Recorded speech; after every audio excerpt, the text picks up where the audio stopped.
So meanwhile, there was another election, and we will get to Bill Barr leaving. I mean, this is it really is just so he could get, I think, an early start on whitewashing his brand in the context of having served as Donald Trump's lackey. We will talk about that later.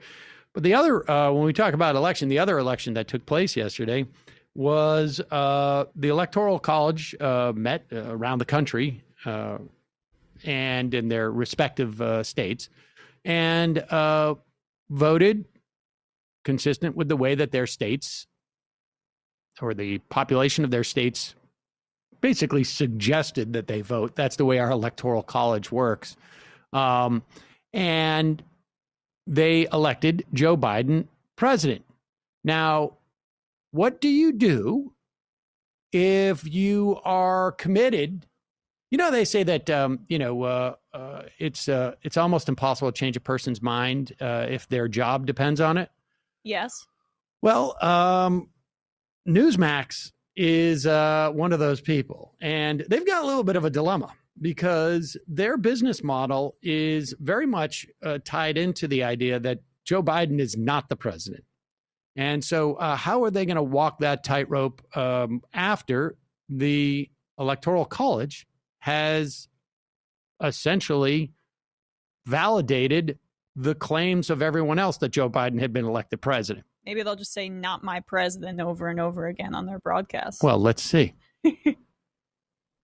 Well, good evening, everyone. Welcome to Stinchfield. So today, the Electoral College voted, which means Newsmax will officially call Joe Biden the president-elect. Okay, but make no mistake, with legal challenges still out there, Newsmax still has not called this race. So how did we get to this disastrous position? I blame China and Democrats' exploitation of the Chinese virus. I'll break that down for you in just a moment. And Attorney General Bill Barr resigns his post today. Sadly, he turned out to be a huge disappointment as he kept the Hunter Biden investigations a secret, quote, to not influence the election.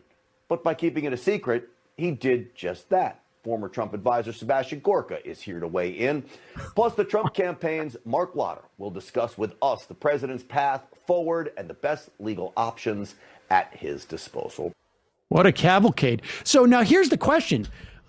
If the Electoral College doesn't do it, what is it? Is it going to be like as long as there's absolutely no lawsuits? I mean, how are they going to walk this tightrope? Well, I don't know. I mean, they have a long 4 years ahead of them. And by the way, Stinchfield sounds like it sounds like a town in Indiana that like might be the subject of some sort of teen drama. But I digress. My favorite part was when he just said, "I blame China." More on that later. It's like, of course, as if this is something new. They're always going to blame China. And as you know, Xi Jinping installed Joe Biden personally. He was quite involved here. And that's why he can't be actually officially declared president. I mean, maybe they will pretend for the next years to come that Biden was installed by some foreign power and they're never going to fully acknowledge it. I think that's the only route that they can go down at this point. Yeah, I don't think that necessarily hurts Biden that much. And we should also say that Stinchfield was on that NRA TV with Dan Bongino. And there's inevitably probably some a little bit of professional jealousy. Certainly. Bongino's skyrocketing. He's skyrocketed. He's figured out the Facebook algorithm, apparently. But I'm just curious as to what's going to be if the Electoral College is not the inciting event. Like at one point, they're going to have to, are they just going to pretend like, oh, we haven't called the race? Or are they going to call the race? Like, I guess the inauguration would be the next opportunity. They'll never officially call it because they feel like Trump is still president. This is the facts over feelings crowd that always says the left is way too emotional. And yet there are facts right in front of their face that they continue to deny because it hurts their emotions. Also, Stinchfield is off message. Trump tweeted this out. The only thing secure about our 2020 election was that it was virtually impenetrable by foreign powers. So then how is China involved here? I don't know. Seems to be a little bit of a mismatch. This is going to be pretty confusing, I think, for a while. And now it's possible if Biden runs for re-election in 2024, then they will call the race the 2020 race for Biden and keep the 2024 one up in air. It could be conceivable that he wins two terms in a row, and they still haven't called the race for him. I don't know if I see that. I mean, I'm just I'm throwing out about potential Biden scenarios out there.